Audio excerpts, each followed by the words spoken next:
만약에 국가직이랑 지방직 둘 다 붙으면 뭘 선택할래? 엥? 두 개 다 붙고 말해라. 아니 만약에 말이야. 공무원 시험을 준비하는 분들이라면 많이 고민하시는 문제일 텐데요. 국가직 대 지방직, 지방직 대 국가직. 특급 공무원 정보만 전달해드리는 특공대에서 국가직과 지방직의 차이에 대해서 깔끔하게 알려드리겠습니다. 공무원은 임용 주체, 임용 방식에 따라 나뉘는데요. 임용 주체에 따라 국가직과 지방직 공무원으로 나뉘게 됩니다. 국가직은 중앙행정기관 소속 공무원으로 국가직에 합격하게 된다면 정부 부처에서 근무하게 되거나 정부 부처 산하에 있는 많은 기관에서 일하게 됩니다. 국가직 같은 경우에는 근무처가 전국으로 퍼져 있는데요. 그렇기 때문에 2-3년 주기로 전국 순환 근무를 하게 됩니다. 지방직은 각 지방자치단체 소속으로 주민센터, 구청, 청 등 기초단체에 소속되어 일을 하게 되는데요. 지방자치단체에 소속되어 근무하므로 대부분 이동 없이 한 근무지에서 일할 수 있고 이동하더라도 같은 지역 내에서 이동을 하기 때문에 보다 안정적일 수 있습니다.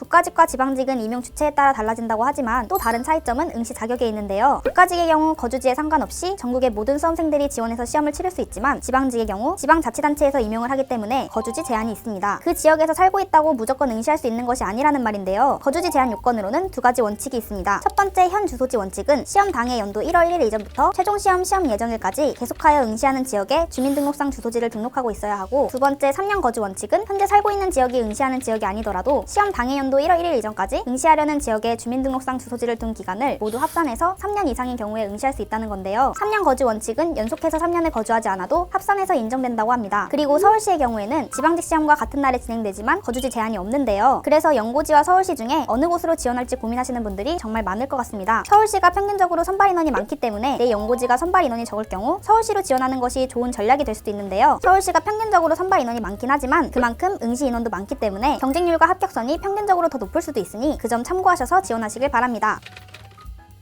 우선 국가직의 경우에는 승진이 지방직보다 빠르며 민원 스트레스 부담이 적습니다. 또한 업무가 전문적이기 때문에 배울 수 있는 부분이 상당히 많다는 점이 있는데요. 단점으로는 업무량이 많기 때문에 야근이 많고 2-3년 주기에 전국 랜덤 인사 발령으로 계속 타지 생활을 해야 할 수도 있습니다. 그렇기 때문에 다음 발령지에 대한 심리적 압박감도 무시할 수는 없을 것 같은데요. 그에 반해서 지방직의 가장 큰 장점은 앞서 말했듯이 연고지에서 근무할 수 있다는 것입니다. 퇴직하기 직전까지 한 지역 내에서 근무할 수 있는데요. 그렇기 때문에 거주지 이동을 해야 할 일이 없어 안정적인 생활을 할 수 있다는 것과 지역 연고지를 통한 선후배의 끈끈한 유대관계를 유지할 수 있고 해당 지역 내 다양한 인맥이 계속 누적되면서 사회생활 시 도움이 될 수 있습니다. 또한 단점이라고 하면 민원과 밀접하다는 점인데요. 일반 행정직의 경우 행정의 최전선에 있다는 말과 같이 대부분 행정복지센터로 발령이 나기 때문에 민원 업무가 대부분이고 주민들과 접점이 많다는 점이 장점이자 단점으로 작용할 수 있을 것 같습니다. 또한 정규 업무에 주말 비상 대기도 존재합니다. 태풍, 폭설, 산불 등 재난과 재해 상황이 발생하면 주말과 늦은 시간까지 동원이 될 수 있는데요. 정리하자면 업무량은 국가직이 더 많고 민원과 동원 업무는 지방직이 더 많다는 것을 알 수 있습니다. 국가직과 지방직 중 고민이 많이 되신다면 말씀드린 장단점을 확인해보시고 자신의 적성과 잘 맞을 것 같은 직렬을 선택하시는 것이 좋겠습니다.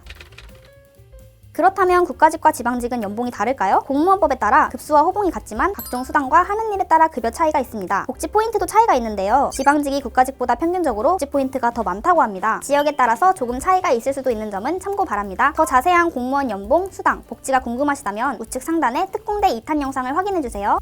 이렇게 국가직과 지방직에 대한 차이점을 알아보았는데요. 시험은 어떻게 준비하면 좋을지, 현직 생활은 어떤지 궁금하시다고요? 그래서 현직자에게 국가직과 지방직에 관해서 물어봤습니다. 안녕하세요. 저는 현재 지방직 공무원 현직자입니다. 국가직과 지방직을 동시에 준비하시는 분들이 대부분일 것 같은데요. 지방직 같은 경우는 발령해서 퇴직할 때까지 쭉 한솥밥을 먹으며 얼굴을 볼 사이이기 때문에 같이 일하는 사람들과 빨리 친밀해질 수 있고 동시에 싫은 사람인데도 계속 봐야 하는 경우도 있습니다. 국가직 같은 경우는 전국 순환 근무이기 때문에 싫은 사람과 평생 볼 사이는 아니라는 점이 지방직보다는 장점이 될 수도 있다고 생각합니다. 아무래도 순환 근무다 보니 근무지가 바뀔 때마다 적응해야 하고 친한 동료를 만들기 힘드실 수도 있지만 새로운 인연을 만난다는 즐거움을 가지실 수도 있습니다. 국가직의 경우 순환 주기가 있기 때문에 예고도 없이 다른 곳으로 이동하는 경우는 흔치 않지만 지방직의 경우 비정기 인사가 있는데요. 발령받기 이틀 전에 본인에게 통보되는 경우도 있습니다. 또 시험에 대해서 말씀드리자면 필기시험에서는 큰 차이가 없습니다. 국가직 국어에 띄어쓰기가 출제되지 않았다고 해서 지방직에서는 출제된다 그런 것도 없고요. 제일 중요한 건 국가직과 지방직 모두 기출을 열심히 보셔야 한다는 겁니다. 그리고 면접 같은 경우에는 국가직이 지방직보다 훨씬 더 열심히 준비하셔야 한다는 겁니다. 비유하자면 국가직 고득점자라면 자신감을 충분히 가지시고 면접 준비를 하실 때 나는 지방직 커트라인이다 라는 마인드로 지방직보다 배로 열심히 준비하셔야 합니다. 제가 말씀드린 것들이 여러분들의 선택에 도움이 될 수 있길 바랍니다. 미래의 신규 공무원 임용 후보자 여러분들 모두 화이팅입니다.